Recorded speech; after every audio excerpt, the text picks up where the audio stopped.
салом дӯстони азиз, хушомадед ба канали Некатоб. Тамошобинони гиромӣ, имрӯз дар барномаи имрӯза ман ба шумо 5 видеоро нишон медиҳам ки тариқи прямои эфир сар дода шуда будан гирифта шудааст. Барои ҳамин ин наметавонад ягон хел дурӯғ ё ин ки ягон монтаж дошта бошад. Хуб, видеоролики бениҳоят ҷолиб аст ва ҳатто баъзан вақт таҳшатовар аст. Барои ҳамин ролика то охира тамошо кунед, дастгирӣ кунед бо лайкотон, дар канал обуна шавед ва ҳатман зангуларо пахш намоед ва мо ролика сар мекунем. Рафтем.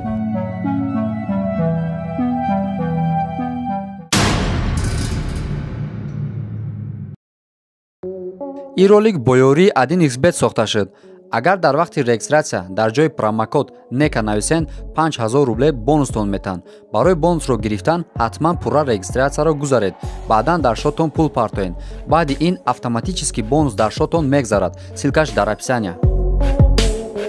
ин видео тариқи BBC News дар Бразилия гирифта шудааст. Дар ин ҷо мо як дуздиро мебинем ки дар ҳолати прямои эфир рух додааст. ҷое ки гузоришгар дар ин мавзӯи телевизионӣ аз шаҳрвандон баёния мегирад ва дар байни барнома ба як зан дузд ба ӯ ҳамла мекунад дар пеши чашмони ин баранда. Тамоми диққати зан рӯи ҳамин барнома буд ва аз ин фурсати муносиб як дузд истифода бурда саъй кард то ба гарданбанди дар гардани ин зан буда чанг бизанад. Аммо хушбахтона гарданбанд ба дасташ наёмад ва ҳиммате ки ин барандаи барнома кард қобили ташаккургӯӣ аст, чунки барномаи худро тарк карда аз қафои дӯст давид. Дӯстони гиромӣ, агар шумо фикр кунед ки дуздӣ танҳо дар ҷойҳои пинҳонӣ карда мешавад, шумо хато мекунед. Ин гуна ҳодисаҳо дар саросари ҷаҳон, ҳатто дар назди чашми мардум карда мешавад ба монанди ин видео.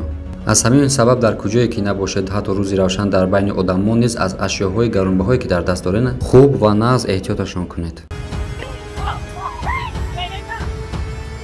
ва инак мегузарем ба видеои навбатӣ.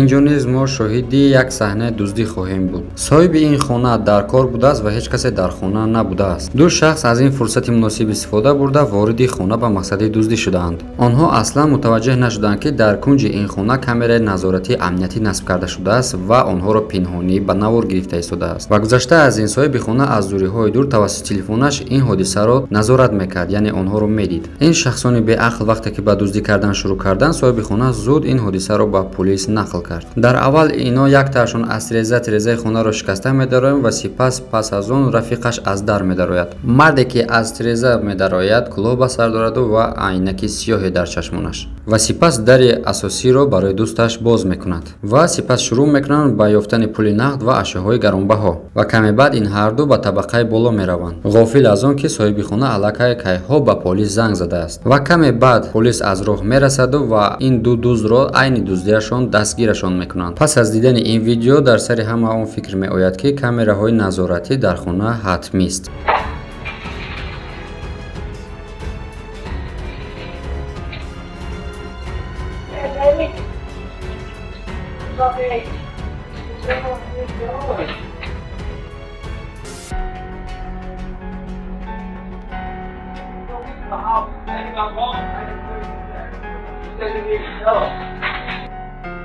видеои навбатие ки шумо мебинед дар Мумбаи Ҳиндустон ба навор гирифтааст, ҳамаро ҳайронзада кард. зеро дар ин ҷо як зане дар сари рул мешинаду ва мошинро меронад ва кӯдакеро ки дар пеши роҳаш истода буд, ӯро убур карда мегузарад, албатта ки намебинад. ин кӯдак тасодуфан дар ин ҷо нишасту пас аз футбол шурӯъ кард ба бастани бандҳои пойафзолаш ва дар ҳамин ҳолат зан дар рӯи чандбарақи рул мешинаду ва мошинро ба ҳаракат медорад, бехабар аз он ки дар пеши роҳаш як кӯдак нишастааст. ӯро албатта ӯ зер карда мегузарад. фақат метавон инро мӯъҷиза номид, чунки кӯдак бе ягон зарари ҷисмонӣ соғ ва саломат аз зери мошин зинда мебарояд. чӣ гуна ки мегӯянд, дар ин тасодуф ҳатто як тори мӯи кӯдак осеб надидааст ва ин зан гӯё ки ҳеҷ кор нашуда бошад ба роҳаш идома медиҳад. ба ҳар ҳол агар диққат кунем, мебинем ки ин зан ҳатто дари мошини худашро маҳкам накардааст. чӣ гуна ба ӯ шаҳодатномаи ронандагӣ доданд, ман намедонам. як фикр меравад, шояд ӯ шаҳодатномаи ронандагиро аз бозори Мумбай харида бошад. хуб, чӣ фикр доред? фикрҳоятонро дар комментария бинависед.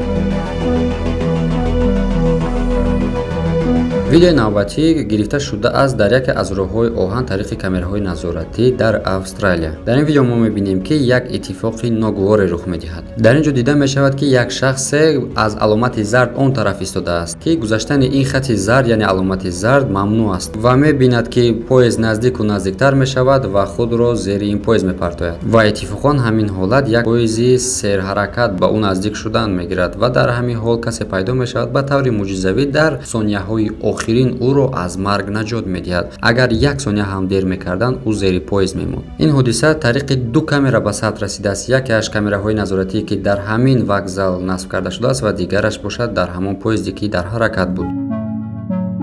видеои навбатиро дар соли 2011 гирифтанд ва тавассути шабакаҳои телевизионӣ дар Амрико нашр карданд ва худи ин саҳна бошад дар яке аз камераҳои назоратие ки дар Чин насб карда шуда буд ба сабт расидааст. Дар ин ҷо дида мешавад ки як шахс вориди бонк мешавад ва пас аз он фавран чеҳраи худро бо маск мепӯшонад. Ба назар мерасад ки ҳадафи шуме дар сар дорад. Вақте кормандон мутаваҷҷеҳи ӯ мешаванд, дарҳол шурӯъ ба кор мекунанд ва зуд тугмачаи амниятиро фаъол месозанд. Ин тугмачаи амниятӣ дарҳол полисҳоро хабар медиҳад ва ин мард шурӯъ мекунад ба шикастани шишаҳое ки дар байни ӯ ва кассир истодааст. Ва дар ин ҳол ҳарду корманде ки дар ин бор қарор доштанд ҳарду зан ҳастанд ва аз дидани ин ҳодиса сахт метарсанд. Ва вақте ки ба ин дуз муяссар мешавад шишаро мешкананд, ҳардуи коргар аз ин ҷо фарор мекунанд ва дуз аз як сурохии кӯчак вориди шӯъбаи аслии ин бонк мешавад ва тамоми ҳамон пулҳои нақде ки дар ин каса вуҷуд дошт ҳамашонро бармедорад. Пас аз ба даст овардани пул саъй мекунад дубора аз ҳамон сурохе ки даромада буд дубора берун шавад ва дар берун полисҳо ӯро интизор буданд ва ӯро истиқбол мекунанд ва дуз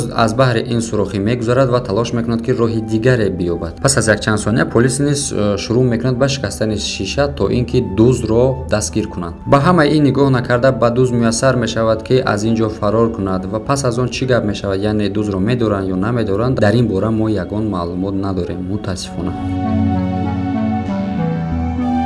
тамошобинони гиромӣ, дар ҳамин ҷо видеоролики мо ба охир мерасад. То видеои оянда дар паноҳи худо бошед.